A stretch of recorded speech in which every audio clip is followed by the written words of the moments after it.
A historic church in Over-the-Rhine will soon belong to 3CDC, with the city of Cincinnati kicking in millions to foot the purchase price. Also, the final restaurant belonging to legendary French master chef Jean-Robert de Cavel is closing. And we have news on a new-to-market retailer that's just crazy. I'm sorry, that's just too goofy. This is Above the Fold. Whether you're rediscovering your hometown or planning your next getaway, Cincy offers unforgettable experiences at a price that's hard to beat. Catch a game, explore world-class museums, enjoy miles of parks and trails, experience live music, or dive into one of the Midwest's most exciting food scenes. Learn more or plan your trip at visitcincy.com.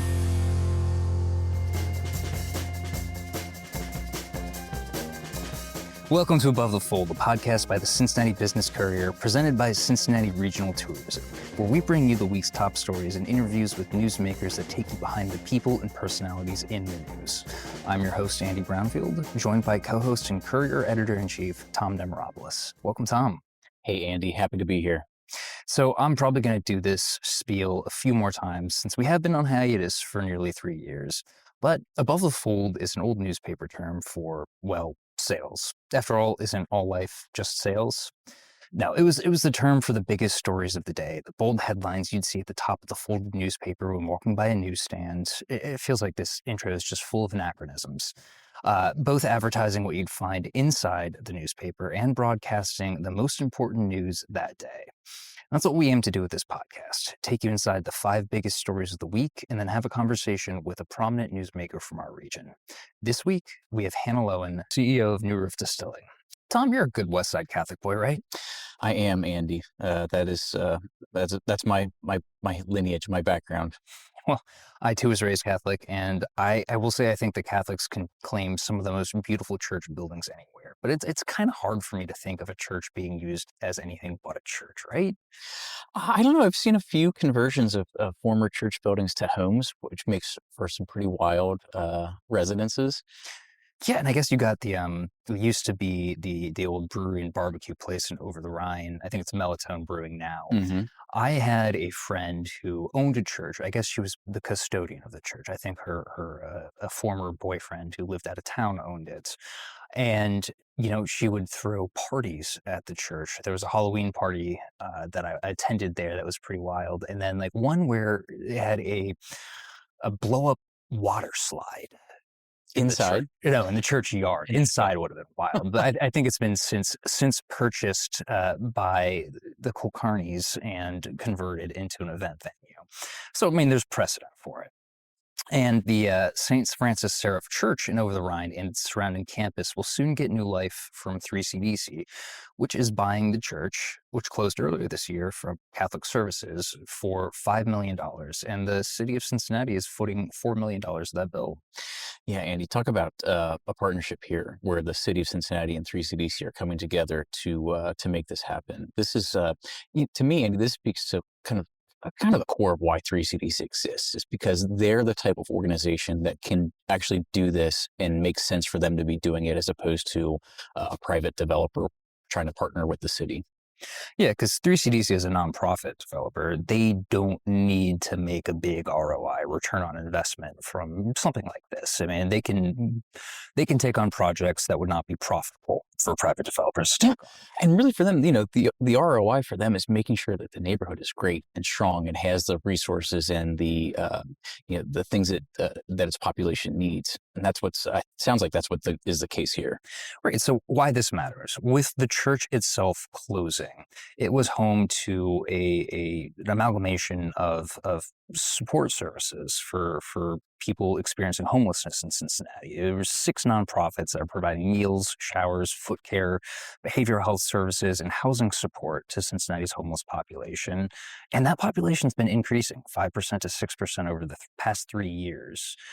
And while those services will no longer be housed at St. Francis Seraph, which my understanding is that they wouldn't have been anyway because the church itself is no longer functioning as a church, the purchase by 3CDC will keep those services in Cincinnati while the city is looking for a new daytime center to provide those services and to serve as some place where people experiencing homelessness can go while the nighttime shelters are closed.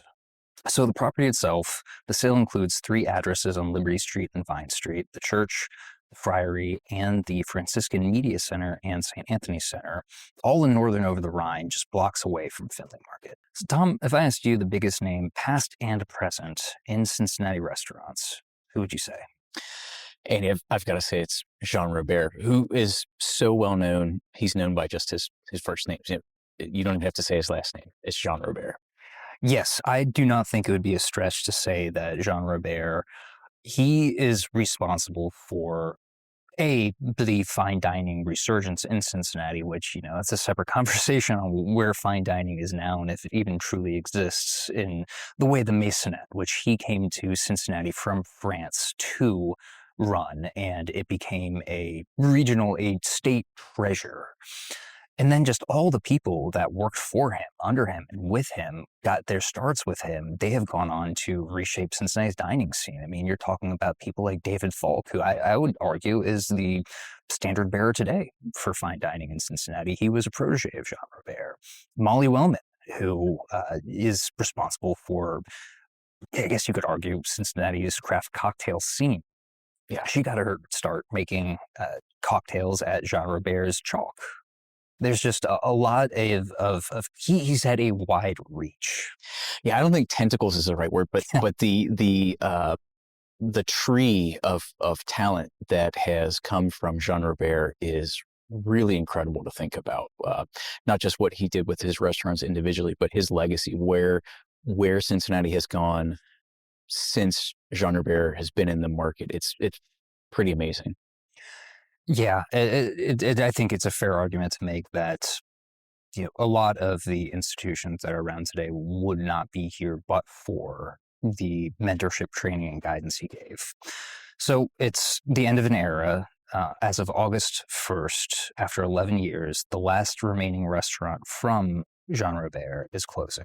Le Bar à Boeuf in, I think it's actually technically East Walnut Hills, will shutter, and the closure really comes down to money. Family friend and former employee Amy Hunter broke the news on behalf of the late Jean Robert's wife, Annette Fund de Cavel, who owns the restaurant. And, here's the thing. This conversation started before de Cavel even passed away. Closing the restaurant was already on the table while Jean Robert was still alive, before he passed away on December 23rd of 2022 from leiomyosarcoma, a really aggressive soft tissue cancer. And, this isn't the first closure. The French Crust Cafe and Bistro, the other restaurant that was under the de Cavel group, it shut down in August of last year, making Le Bar à Boeuf the last one standing. Part of this, too, is that the restaurant industry, as I'm sure a lot of people have heard, it's incredibly difficult. It's not unusual for amazing restaurants to kind of say, you know what, this is it for us. This is the end of our tenure. This is a good point for us to kind of call it a career with individual restaurant. Yeah, it's an incredibly tough industry. And Annette, I think it's kind of telling, she's not going back into the restaurant world. I mean, her history and her experiences with hotels and hospitality. So she's back with the VR Hospitality Group, which runs Hotel Covington and Cobbins, and among others.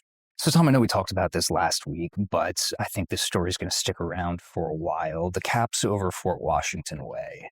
I mean, to recap, pun intended, Cincinnati landed $25 million, which needs to be matched locally to put decks over Fort Washington Way, transforming it into a tunnel. And I think now the conversation is, what's going to go on those caps? Long has the plan kind of been put forward, especially by the chamber, which has kind of been leading the charge on this effort to cap Fort Washington Way, is that this would become a green space, kind of a green space that could be activated. So think about having your large festivals there, or think about having, I would imagine, you'd have a great big lawn with places to sit and eat your lunch, or to play a pickup game of flag football or toss frisbee, something like that, where it's truly a large amenity space, but really just that, not a whole lot of development on it. Yeah, the chamber has kind of modeled this after the National Mall on Washington, D.C. It's a really unique situation where it's going to be 5.5 acres of new land downtown, almost 3 city blocks. And that opens up a lot of opportunities beyond just having a park there. Yeah, and the other thing with this, Andy, is it is 5.5 acres, but it's also been built to handle additional weight and additional load. So you can build buildings on these blocks in addition to just park space. I think the idea is maybe up to buildings up to 4 stories tall. So maybe we see more than just green space. Maybe there are some wrinkles there. There's how Department of Transportation owns the air rights above the highway, and I think by right they could ask for the full market value of the land if it's not used for a public purpose. And as you said, do you remember when they had Oktoberfest on Second and Third Streets? I do. It was a pretty unique experience because you had the banks right there, and then you could walk to Fountain Square. It really opened up, I think, having it somewhere where it wasn't blocking off Fifth Street downtown. And in recent years when they've done it right on the riverfront, I've really liked that as well. But imagine having it capped off there, because when they did it on Second and Third Streets, you had the highway noise. It was pretty loud. Yes, it is. I mean, it's an interstate. It's going right through the core of our city. So you have to figure out, for whatever reason, noise or just visually can be an impediment. It can interrupt the flow of downtown to the riverfront. So capping that off and making that a contiguous feel makes a world of difference. But it's also not every day where you get new developable land in a downtown as old as Cincinnati's. I mean, 1788 is when the city was founded, and since then we've kind of built out as much as you can in the urban core. You don't get new land every day. Now, we will with the Brent Spence Bridge project. There's 11 acres there, but 5.5 acres here. I mean, I could definitely see the appeal of building. Absolutely. All right, so Harris Teeter. Are you familiar with Harris Teeter? I am, Andy. So I started shopping at Harris Teeter when I started vacationing in Hilton Head, South Carolina. So that was my entry into the Harris Teeter brand. And what's kind of your opinion of Harris Teeter? I mean, what's your experience with them? Yeah, so for me, Harris Teeter is kind of a better grocery store. It's a more high touch. It's a place where the employees are a little more knowledgeable about the products they're selling. The produce guy knows how to pick a watermelon and is happy to show you like how great the berries are or whatever. It's just that experience where they're really bought in on what they do and trying to provide a great experience. I kind of likened it to, if you're familiar with Dayton's Dorothy Lane Market, where it's not quite to that level where it's a gourmet grocer, but it's in that vein. Well, when I lived in Washington, D.C., the closest grocery store to me was Harris Teeter, and it was a 2-story Harris Teeter with an underground parking garage and a cart elevator, which I was just tickled by. My favorite thing about it was I could buy frozen White Castle sliders, so it was kind of a taste of home in DC. And yeah, it was just a bright, a clean, a well-stocked, well-run grocery store. And since that time, Kroger has acquired Harris Teeter. And recently, our sister paper in Tampa Bay was told by real estate sources there that Kroger has quietly walked away from plans to build up to 80 Harris Teeter stores across Florida, which is a major reversal for the grocery giant. And these weren't going to be small stores either. I mean, Kroger planned 65,000 square foot high-end locations that would have made a major play in Florida's grocery landscape. Yeah, Andy, you start thinking about the scale of this investment they were looking at, 80 stores. The number I said roughly, and I don't know if this is exactly right, but if you guesstimate it's $20 million a store, that's a $1.6 billion investment that they were looking at making across the state of Florida. So they must have really seen something that said, hold on, let's take a beat on this before we do this massive investment into the state. Potentially entirely coincidental, but isn't $1.6 billion the acquisition price of Pittsburgh-based Giant Eagle? It is. So Kroger, this kind of coincides, I wouldn't say suspiciously, but it coincides with Kroger's planned acquisition of Giant Eagle, which is going to add nearly 200 stores to Kroger's stable and is the first really big initiative announced under new CEO Greg Ferran, who started in February.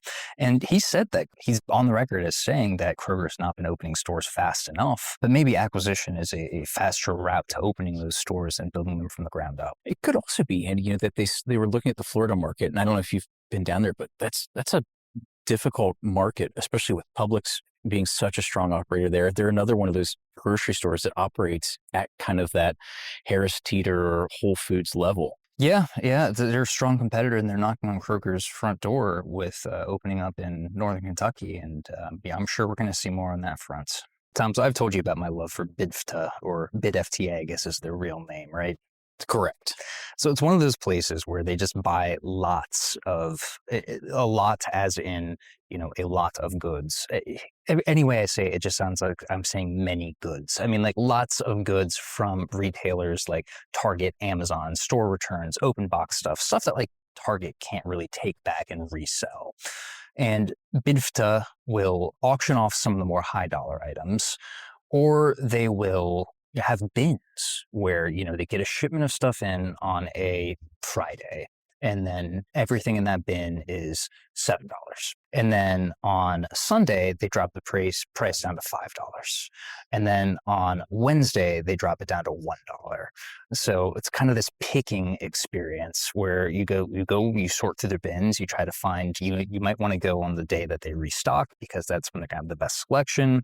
And if you wait until the day before they restock, everything's going to be dirt cheap that's left over. So Andy, I'm just trying to visualize this. There are these giant bins, and it could be like a pair of shoes and a telescope and a bowling ball would all be in there if those were the things that happen to be in that week. If those are the things that happen to be in that week, I think they're trying to maximize their returns, and maybe the telescope they would auction off. But these types of stores have been increasingly popping up around Cincinnati. It's a pretty popular model because I think it makes a lot of sense. I mean, if you're a store like Amazon that takes free returns, I mean, how many people do you think just buy something from Amazon, see if they want it or not, and then just return it? With free returns, I would say quite a few. So the newest entrant into Cincinnati's scene is Krazy Bins. It's a Cleveland-based discount retail chain, and it's opening in I think it's technically Pleasant Ridge. I always called it the Norwood shopping center that houses Lowe's. It's a 30,000 square foot space that sells brand name excess inventory and customer returns from Target and Amazon, places like that, at a discount price. It's the 5th location for Krazy Bins, which also has Ohio spots in Toledo, Parma, Mentor, and Akron. CEO Noah Leavitt cited Cincinnati's large, diverse market with a strong retail base as the draw.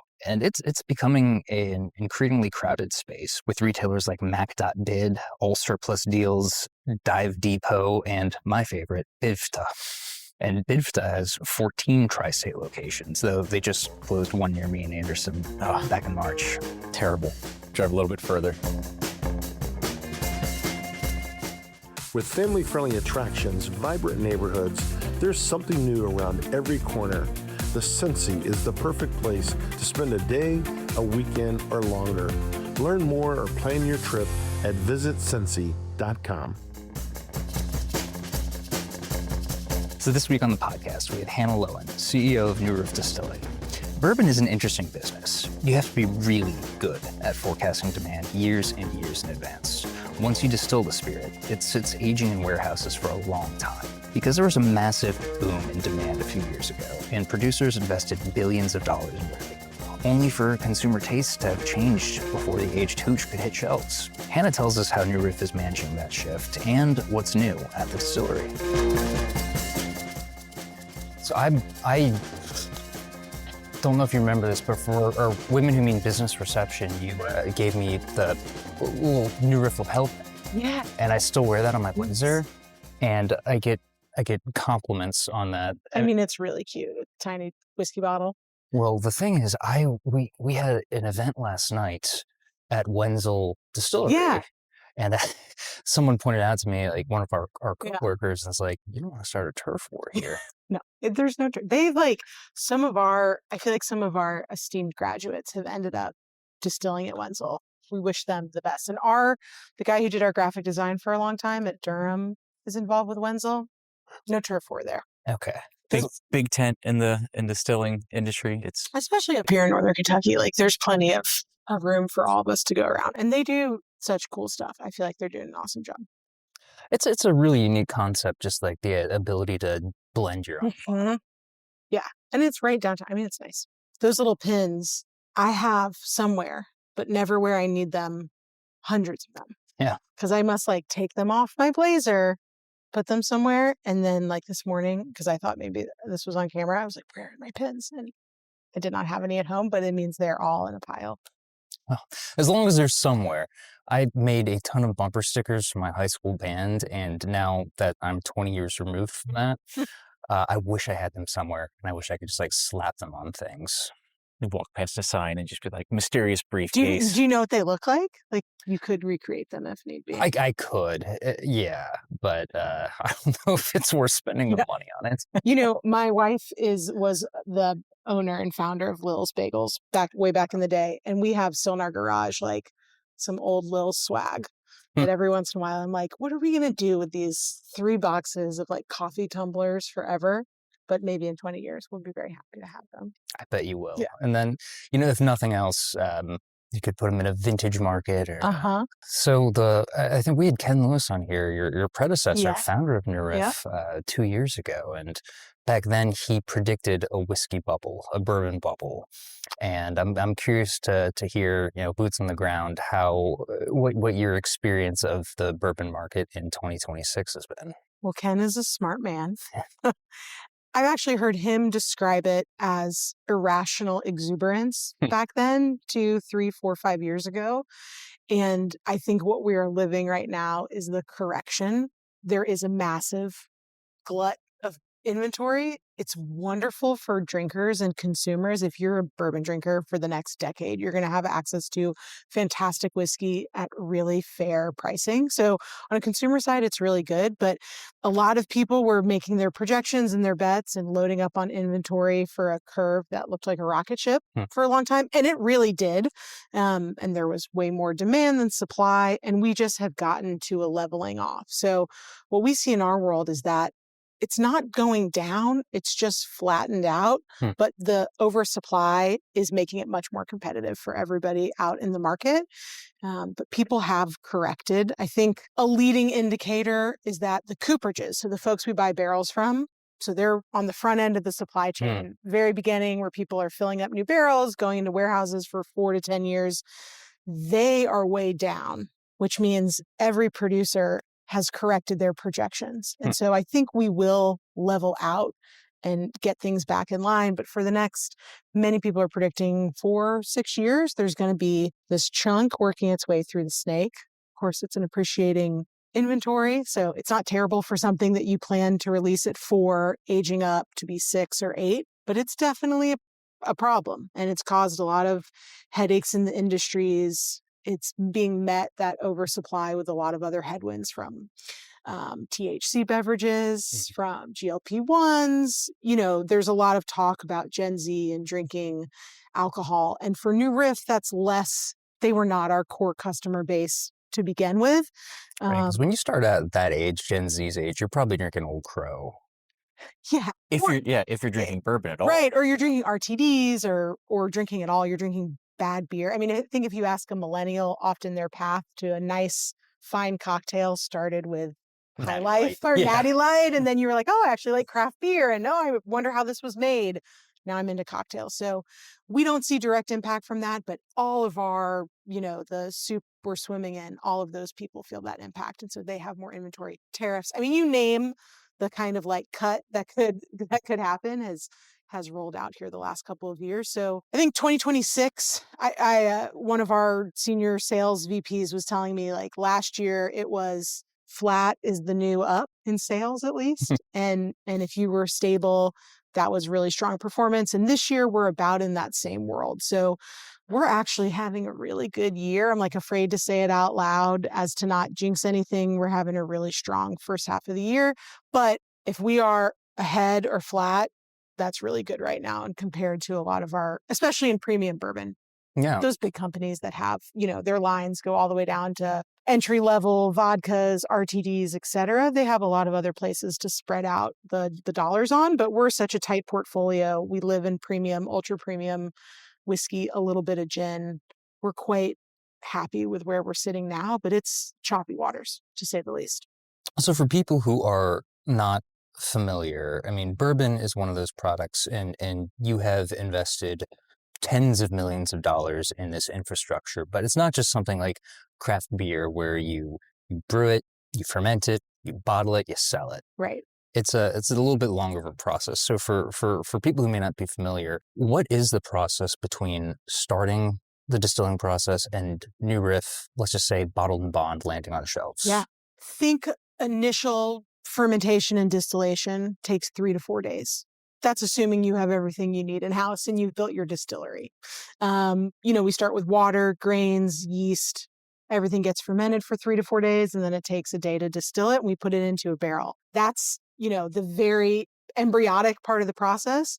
For us, our youngest products are 4 years old, and to be bottled and bond, which is a standard in whiskey, it's the highest quality standard in the world for a distilled spirit. You've got to wait at least 4 years. So that's like the entry point for us is a 4-year wait. You don't really even start tasting these products until they're 2 or 3 years old. When we were just starting out, we were tasting it like 3 months and 6 months and 9 months because we were anxious. Now we know our whiskey a lot better. Yeah, 4 years out. 4 years. How common or uncommon is it? I know you play in the premium space, but say for something a shelf down from you Mhm. at a Ohio liquor store, how long are they aging their stuff? Like, what is there any kind of legal standard or definition to be called bourbon? Yeah. So there are legal standards and definitions. To be called a bourbon, it has to be made in the United States. There's rules about the mash bill. It has to be 51% corn, the proofs it's distilled and barreled at, and it has to be aged in a brand new charred oak barrel, just aged. So you could age something for a single day and call it bourbon. That's kind of the first baseline. Most people don't do that. It would almost be clear. All the color in the whiskey comes from the barrel. To be a straight bourbon, which you hear a lot, it has to be at least 2 years old. A lot of people, you'll see Kentucky straight bourbon. To be bottled and bond, it has to be 4. You have to have an age statement on it if it's less than 4 or less than 2 years old. Bottom shelf, top shelf, for many years, the age was only a part of that equation. So you might find a $70 bottle that's a 4-year-old and a $22 bottle or a $19 bottle that's a 4-year-old. It was more about proof, quality, and the producer. So some of the really big multinational corporations, they're just on economies of scale, and those are 80 proof whiskeys. So there's literally more water in it than a 100 proof whiskey. And that's where that dollar comes in on the shelf. I think the premiumization of bourbon has a lot of different roads you could walk down. Some of it's brand and marketing. Some of it's access, like stuff is wanted because you can't get it. Some of it is barrel finishes or secondary finishes. Some of it is total smoke and mirrors. I think a lot of that is going away right now because there are a plethora of options that are fantastic whiskeys for a really good price. So smoke and mirrors, is that something like, I don't want to name names, but maybe aging it out on a boat at sea or something? You name it. I won't even say that it's gimmicky. It's just that like the story is the product as opposed to there being a really compelling, authentic whiskey inside too. And I think when there was a craze, there was a lot of collection, treasure hunting, which still exists and is exciting and fun. People were just wanted stuff they couldn't get. And that has changed a lot as economic pressures have also like shrunk people's bourbon bars a little bit. Some of that is going by the wayside, but a lot of the pricing on the shelf, you look at a company like Buffalo Trace, they have fantastic whiskey all up and down that dollar amount. Age definitely plays into it. The older the whiskey gets, the more the company has spent to age it, insure it, bottle it, etc. The yields are lower. There's literally less whiskey in the barrel when you take it out if it's 10 than if it's 4. But there are really good whiskeys that are $40 and $50. New Riff is one of them. And there are really bad whiskeys that are $200 and $300 and that have the most beautiful package you've ever seen and that have the most beautiful website and Instagram page. But like the whiskey itself is fine. It could be $40 too. Yeah, it's such a crapshoot. And I do find myself whenever I'm at my local Kroger, I'm like, I want to try something new. And I'm paralyzed by just the sheer volume of choice out there. And it's like, well, if I'm going to spend $50, I want to make sure it's going to be good. I don't want to spend $50 on something that's mediocre. So I do tend to just go back to the brands that I know are good. You are describing the market right now, which is what we're seeing a lot of and is right now really benefiting us. I think we've spent the last 12 years building trust with customers who know us. It's a single brand. So there's just New Riff. There's not 3 other kind of brand names under it. And I think people have come to trust us because it is, I mean, even I'm the CEO of a bourbon distillery. I feel that paralysis in a liquor store, especially, when I'm out of state and all of a sudden it's like everything. If I'm out west, you're like, oh my God, I didn't even know about these 200 craft bourbons out in California and Colorado. But I think people are turning to good values. And in American whiskey, there's always been good value. You could always get really fantastic whiskey for an affordable price. So they're looking for that and brands that they trust.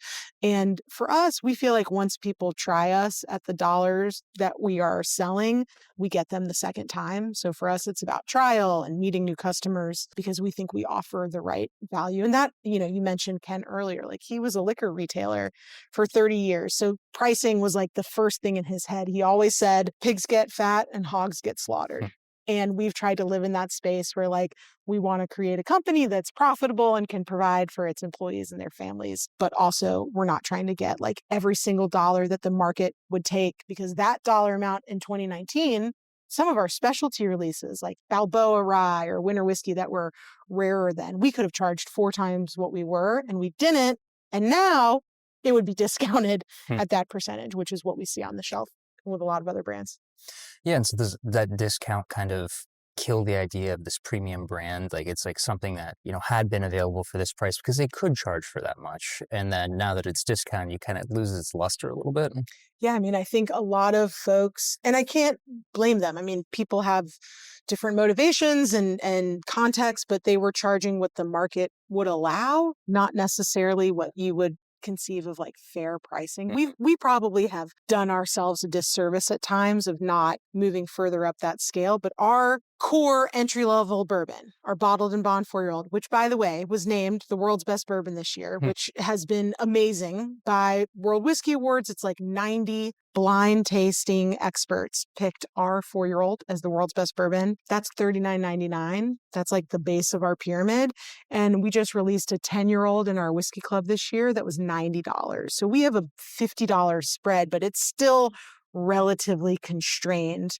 We don't scale up into the hundreds and $200s and $300s. So I wonder too then, with the supply and the demand changing, leveling out a little bit, what do you do with your supply? Do you start aging it a little bit longer, coming out with some of those more premium whiskeys? Or how does those market factors factor into what you do? Yeah.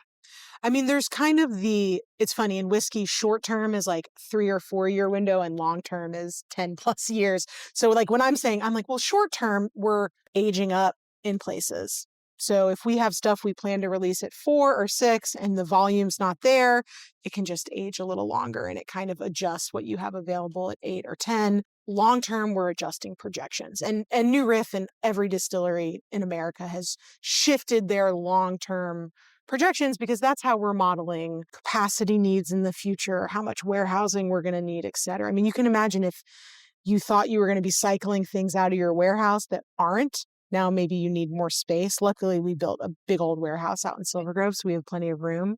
I was going to ask about space because I kept thinking about, well, what do you do when you're like, well, I'm going to keep more barrels, but I also need to keep making new 4-year product. So, At our scale and size, like it's not a tremendous impact because we grew up. I guess the last year that we made more than we needed was probably in 2023. And we started seeing, you had Ken on the show being like, oh, I see this bubble coming. So we were being moderate already then in our projections. We weren't looking at them to go 20, 30%. And so our glut is kind of less extreme than what I hear in the rest of the industry. I mean, people are buying more wholesale barrels. So there are people who are purchasing business to business from distilleries, including New Riff, which was not something we had necessarily intended to do a decade ago when we opened. So there's some avenues to sell off some of that inventory, but for the most part, we're letting it age up. And that's what I was saying about consumers. Like all of these brands that you know and love are going to have older whiskey and a lot of it. And so you'll be able to drink that at your table. And I think it'll still be priced fairly then. Yeah. So in a industry where you kind of do have to have a crystal ball a little bit to see to forecast where demand will be and how you attempt to hit that target 4 to 6 to 8 years in advance. What does that do to how you plan around the business of bourbon? Especially, you mentioned creating well-paying jobs that people can make a career in. I mean, it's the hardest part of an industry like this. I think there's two sides of that coin. I think the negative side is you're stuck with stuff you made. But it doesn't go bad. Like, it's not beer. You mentioned beer earlier. Like if you've overproduced on some lager that's not moving, like it will expire at some point. So we try to segment out the parts of our business and the ultimate end customer and really understand those pieces. So we are building very sophisticated projections where instead of you're taking a big dial on everything, we're using as much data as we have available to us and changing the dial. So one of the biggest divides for New Riff is between what we would refer to as direct sales. So those are people coming to the distillery themselves and purchasing. They're buying out of our shop. They're coming to our tasting room. They're buying our online whiskey club, which is directly from us. There's no distributor or middle tier there. So we have a lot of control of that business. It's really high margin. So you take that chunk, let's call that 20% of the business, and we know what's happening pretty well. And we control a lot of it. We know if we add more investment, if we were to open a satellite tasting room in Louisville, that is not a plan. But like if we were, we can expect X, Y, and Z. The trade side, which is our distribution across the US and all 50 states in the distributor tier, is more difficult. And this year is the prime example of why it's so hard to make that prediction. We moved to a national distributor that picked up about 35 of our 50 markets in 2024 and 2025. They are going out of business. They're selling the pieces away, being very professional. It's actually been a relatively smooth transition, but that was a multi-year plan we had built with them in an expectation that this was a long-term partnership. There were certain goals we were meeting. We built a lot of projections into that have been blown up. Now, not like from A to Z, but maybe we thought we were in ABC world and now we're in, MNOP world. So there's this moment in whiskey is tumultuous. And that's exactly what I mean, is a lot of our long-term projections are softer than they've ever been because things are changing so quickly. And like this award, this is a really positive example. We almost ran out of glass for the first time ever in 12 years when we had no idea what sales were going to be. And I was in charge of our glass projections, in 2018, which I think about it now. I'm like, I cannot believe we even made it through that. There was so much demand out of that core product that we thought we had a pretty good idea of what the demand was as we grew into new markets, that we ran out of glass.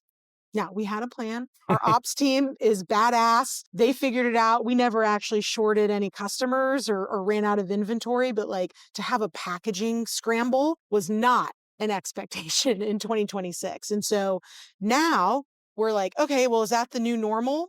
Is this where we're living now? Is it going to come back down? So even like today, I was literally on a call before I came here that was like, how are we supposed to model into 2027 and 2028 based on the last 90 days? Is it a blip? We don't know. There's not really a great way to tell right now. So a lot of those mechanisms are softer, I think less consistent, less reliable than they've been. It is a bit of a crystal ball. We're trying to be optimistically conservative, if that makes sense. I think one of my jobs is to ensure if there's demand, we don't run out of product. Our COO, that's what he's thinking about every day. But you also don't want to overshoot that by half and have all this whiskey sitting in the warehouse. And, now you've got hundreds of thousands of cases of 12-year-old or something. Like we don't want to do that either. So, we do have a lot of years of data. There's lots of industry data available and you can watch these trend lines. But the last 12, 18 months have been wild as far as watching those projections and on what products. We make a lot of rye whiskey. There was a big push that American rye whiskey was like coming up next, and it's grown for us and we love it, but it's not blown up at the level that I think the industry media would have suggested or hoped for. And is that because of rye or is that because of everything else? Tariffs. I mean, there's just so much pressure points that like, well, if that gets resolved, if those channels reopen, that creates a whole new opportunity. Like we're just starting to dabble in international. we haven't hardly scratched the surface, but we've been holding our sales team back a little bit because like it's so unknown what the landscape is going to be as far as dollars, margin, all those things. So lots of unknowns. I feel like we are truly like juggling 1,000 unknown things right now that if you would have asked us 5 years ago, we'd be like, well, we feel pretty sure about this. I'm happy to be in the position we're in now. If we would have been 3 or 4 years old in 2026, I would not. I'd have a full head of gray hair. I hadn't even thought about the GLP-1 stuff. Like it changes your behavior. It changes your behavior. It does. And like, there are really early studies about it, but it's not even like a complete abstinence from it. It's just people are going out to dinner less. And so they're having 1 drink with dinner instead of 2 drinks, or they're not going to the bar afterward. It is a confluence of stuff. I mean, I know there's a lot of research being done. I'm eager to see it on the back end. I was just reading something earlier this week about Gen Z. Like there's every story you read, if you look in Gen Z and drinking, it's like Gen Z doesn't drink. Well, like Gen Z is drinking. They're drinking differently. They're not going out in the same way. And they drink a lot of RTDs, but Buzzball, which is like these little, I know that face. Buzzball is like blowing up. I mean, look at High Noon and all these brands. Like they are drinking. They're just drinking differently. They're not getting hammered at bars. They're like having stuff at home and they smoke a lot of weed. I mean, there still are imbibing, but there's also, I look to maybe a more optimistic data set around like human connection and that generation's rejection of phones. Like if you look at Gen Alpha, the older Gen Alpha teens are starting to like, they call them dumb phones, those charts of dumb phones and people breaking like they don't want to be tracked by their parents.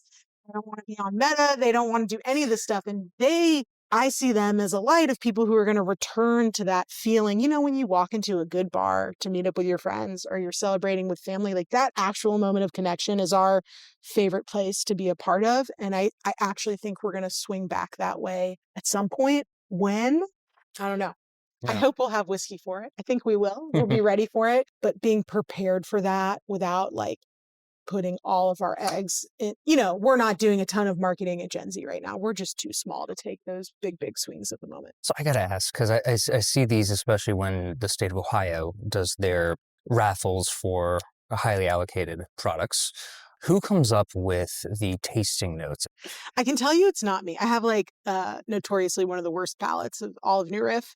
Our distilling team is essentially our sensory team. There are a few other people at New Riff that take part in it. They do most of the sensory work. So that's quality control with their nose, actually. People are always like, that must be the best job in the whole world. And our team is like, no, it's actually tiresome and it's a lot of work to go through, but you train yourself. I mean, there's formal ways to learn and recognize those flavors. There's a universe that most bourbon and rye live in.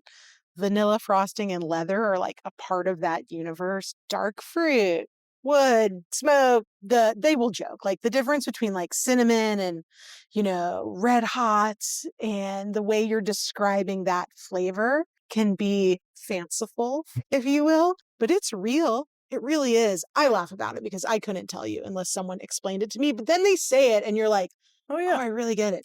We just did this whiskey with Rheingeist. We collaborated with these guys on a really cool American malt whiskey called Duet that they aged. So we sent a bunch of malt whiskey over to the basement of Rheingeist. They aged it in a big wood barrel called a fooder, where they normally would make like a sour beer for 3 or 4 months. And then we brought it back and bottled it. And it is like really a wild, cool whiskey. It's just not anything you would taste normally, super creative. And our master distiller was a brewer for 15 years. So it's like, it feels like a beer maker's whiskey, a brewer's whiskey is how I would describe it. But they were talking through it at a train. We do internal staff trainings with our team, like before releases. They're like, there's a lot of cantaloupe. And I'm thinking, cantaloupe? I've never would have ever guessed that. And you taste it and you're like, my God, there's cantaloupe in there. So I think once you train that palate and you're like, I know our team, when they're eating cantaloupe, are paying more attention to what that tastes like than probably you or I are. The only time I've ever picked out a flavor or like a tasting note was pickle flavor. this was very early on. It was not New Riff. It was another whiskey. And I remember sitting around the table with our team that really knew what they were talking about. And I'm thinking in my head, I swear this tastes like pickles, but I'm embarrassed. I don't want to say it. So I'm like, is anybody getting like pickling spice or bay leaf? And the co-founder of New Riff at the time, a guy named Jay Arison, was like, yes, this whiskey is known for pickle flavor. And I just was like, it's a miracle. Of course, the only thing I've ever picked out on my own was a pickle. I'm like, Jewish lady who loves pickles and bagels and stuff. But it's not my bag. But it's legit. I think there's some, you get to add some fun language, but it's not bullshit. It's real. Yeah. All right. So as we wrap up, I've got a couple rapid fire questions for you. And you can say New Riff if you like, but Okay. when people come to visit this region, where's the first place they should stop? Finley Market. All right. What's your favorite restaurant to celebrate a special occasion at? And what's your favorite quick or business lunch? Okay, Dixie Chili for business lunch. It's right by New Riff, right by the warehouse. I love it so much. And I feel like my wife and I often celebrate at Mitas. It's just like, you can't go wrong sitting at the bar at Mitas. And what cultural institution of Cincinnati, and it can be anything from a concert venue to the arts, do you think deserves more attention? Okay, I have a two-part answer. I was going to say Finley Market again, because I really do think like it's such a center of the heart of like food and drink in the city. But also a few weeks ago, I live up in Northside. There was a music festival that got put on called North by Northside. I don't know the guy's name, and forgive me, but he is amazing. He puts the whole thing together. People were playing like in the Blue Jay Diner. It was awesome. And I feel like it's underground and it's rad. But I was like, this feels really cool and special. We had friends in town from Austin who were like, this is really cool. And I was like, I told you Cincinnati was cool. And I know there's a lot of that in different neighborhoods. So those little kind of special local festivals, I guess it's better that they don't get shine because then they stay cool. But that music, local music. Awesome. Well, Hannah, thanks for being here. Thank you so much. Above the Fold is a podcast by the Cincinnati Business Courier, presented by Cincinnati Regional Tourism. The podcast is produced by Neil Slimek and hosted by me, Andy Brownfield, and Tom Demeropoulos. Our theme music was written and performed by Dylan McCartney. Come back next week for another episode of Above the Fold.